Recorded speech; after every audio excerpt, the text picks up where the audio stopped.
Hi, can you introduce yourself? Sure. I'm Jean Decety. I'm a professor of psychology and psychiatry at the University of Chicago. And where did you get your degree? I got my degree not in psychology, by the way, but in neuroscience at the University of Claude Bernard in France, in Lyon. Describe your sense of fashion. Is it eclectic, classic, trendy, or random? Oh, that's difficult. I try to be elegant. I don't know, try to keep my French style. So I care a lot about the way I dress, but I don't know if there is anything very deep about that. What's something that you're working on right now that you're excited about?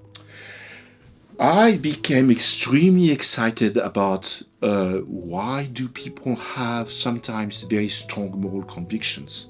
So a lot of my work is on morality and empathy, but now I'm moving to something that I call the dark side of empathy, which is like why sometimes we have these extremely strong beliefs.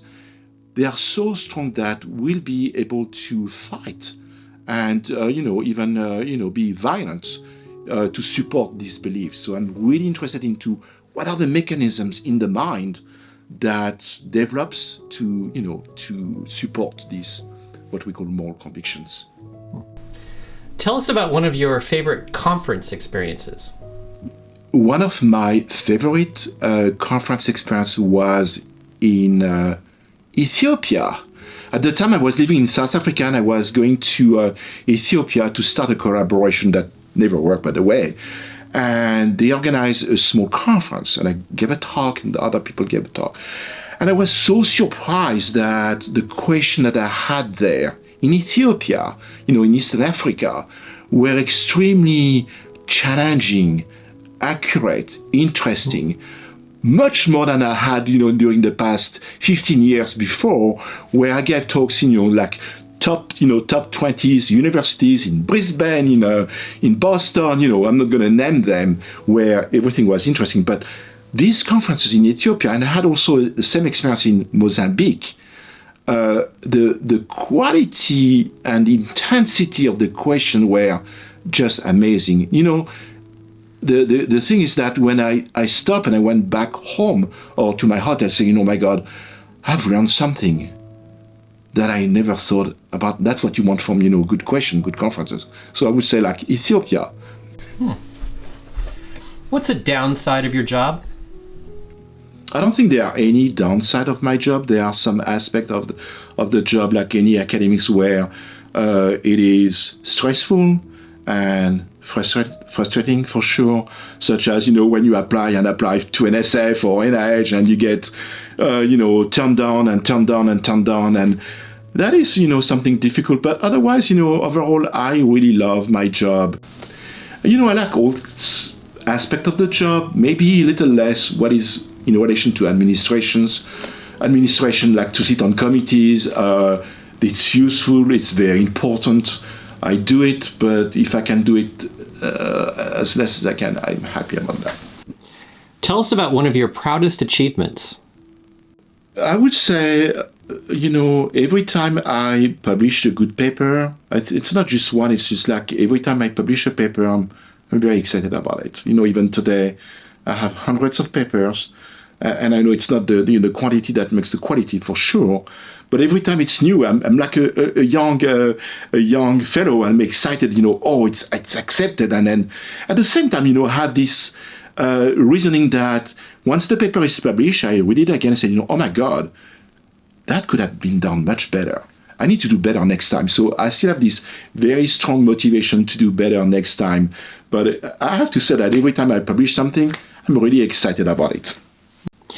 If you were just finishing school today in France, would you have picked the same path that led you to where you are now? If not, what would that alternative path be? That's a very difficult question because today I'm still, excited about any kind of knowledge as I was when I was 16 or 17 or 18. I chose to study neuroscientist because the teachers in college were amazing. It's just because of the relationship.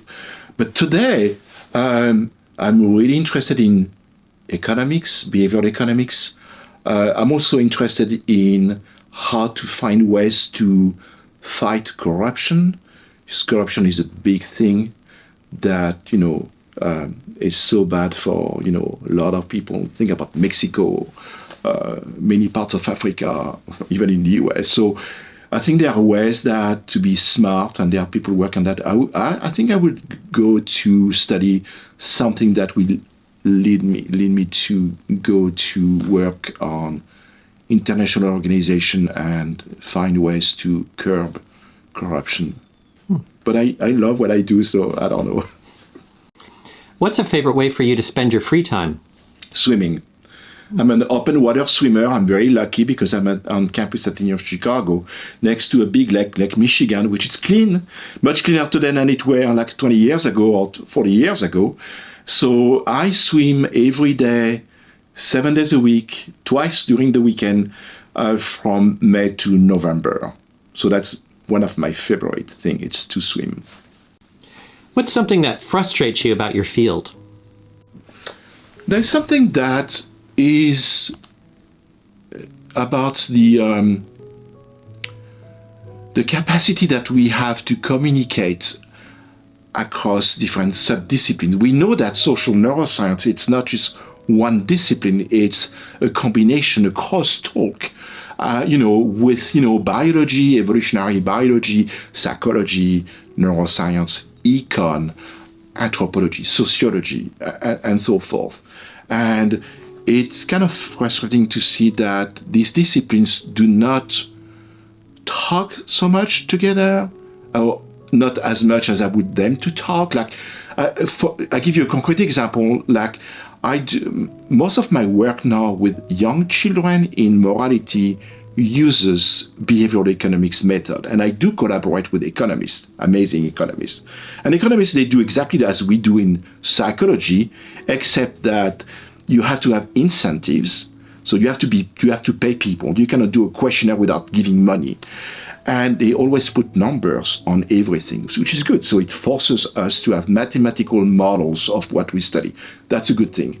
But at the same time, I'm frustrated to see that in econ, there's a lot of things that they could learn from us in psychology, and they don't know, and they still ignore that. And I think both disciplines, just to take this example, econ and psychology, can do a better job in communication, and that will lead some better types of collaborations. What's something that you get very picky about, like a pet peeve? I would say the quality of writing and speaking when people give talks or give lectures or, classes and white papers. I think it's a quality, and it's important to be concise and clear. And a good paper or a good book, it's something that can be read by someone educated, but not necessarily someone who is like the expert on the field. That's not really interesting.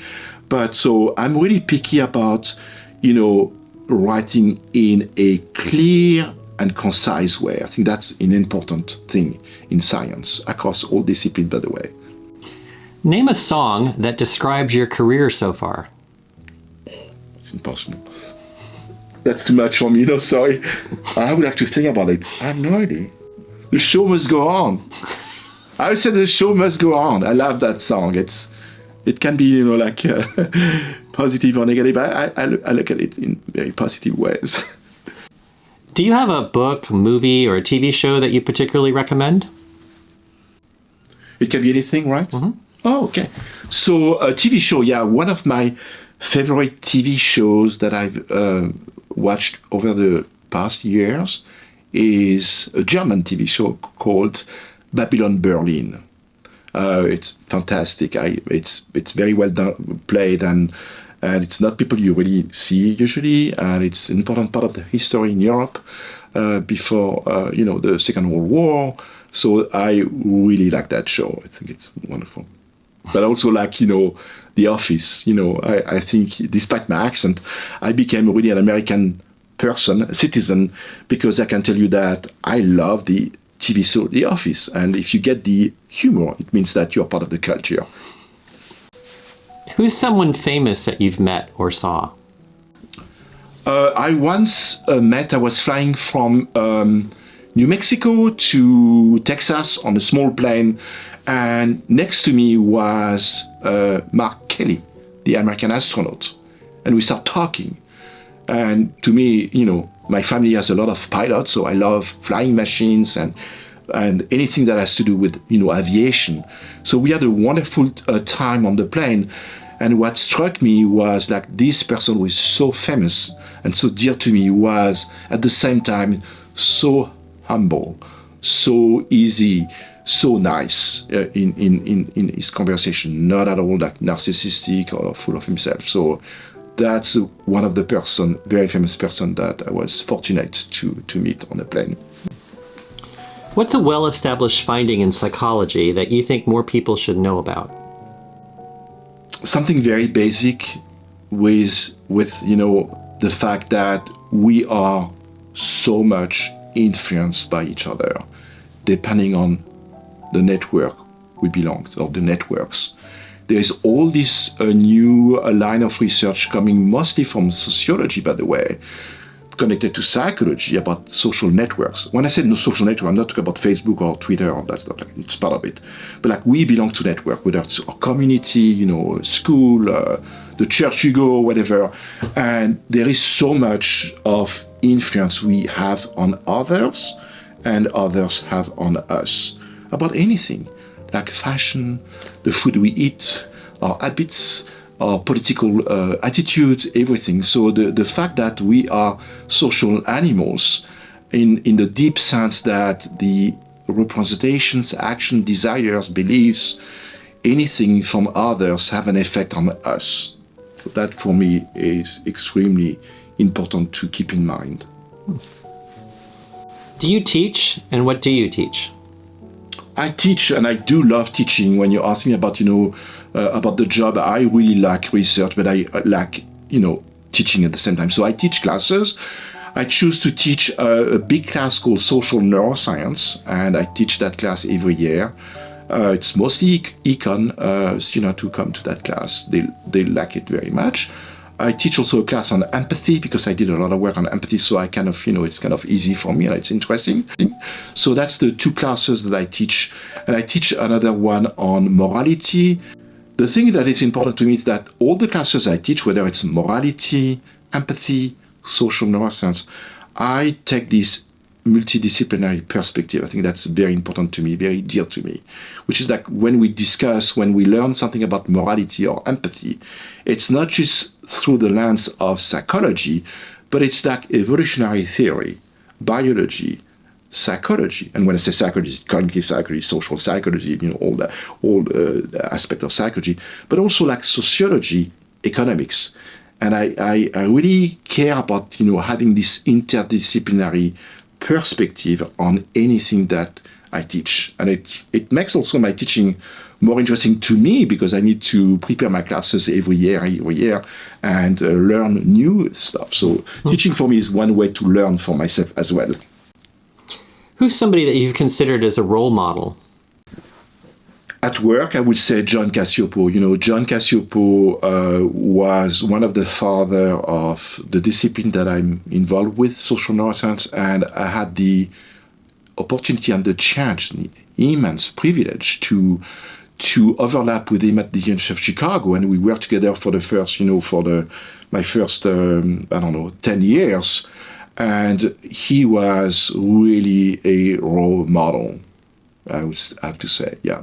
I don't think there is anyone that matches John's, so we miss him dearly. What was your first publication about? My first publication was about motor imagery. So it's a long, long time ago. I was doing positron emission tomography, which was one of the techniques in nuclear medicine to look at brain activity before a functional MRI. And I did a study, or a couple of studies, looking at if you ask people to mentally imagine during an action, that action of mentally imagining that you play golf or you drive your race car activates very specific circuits in the brain that are also, in fact, involved in motor planning and motor control. And I was really lucky because that study was published in Nature, which was at the top journal. So Your first publication was in Nature. Yes. So, it helped me a lot to have this publication in Nature. And Wow. What's a bit of advice you might have for living a good life? Two things that have to be, together. I think have control over your life, control, what you want to do, what you do, when you do stuff, if you can, have a job where you are your own control. You don't have like someone to control you. I think that's really important to work. And the second thing is that find meaning in your life. Having a meaning, whatever you do, whether it's swimming, drinking, having friends, or traveling or working, you have to find having a meaning is important to me. So having something meaningful in what you do and having control, I think those are the two legs where to have a balanced life, I would say. What's your favorite city in the world? Seattle. When I moved to the US, I first was in Seattle at the University of Washington, and I love that city. It's on the water. I'm a sailor, so I like being on the water. Beautiful landscape. It's the Pacific Northwest of the US. That's the most beautiful part of the US. It's a big city. It's very liberal. It's good seafood. So I think one of the favorite city where I lived is Seattle. It has to be a city near the water, on the lake or on the seashore. And finally, what do you hope to be doing 10 years from now? I hope to do the same thing. I just don't want to retire. So I hope I will be still, in good health and excited as I am today to continue to teach, to lecture, to think, to learn. I love learning, and I hope that in 10 years I will still have this drive, motivation to learn about anything. Learning is so interesting, so fun. Well, thank you very much, Sean. Thank you.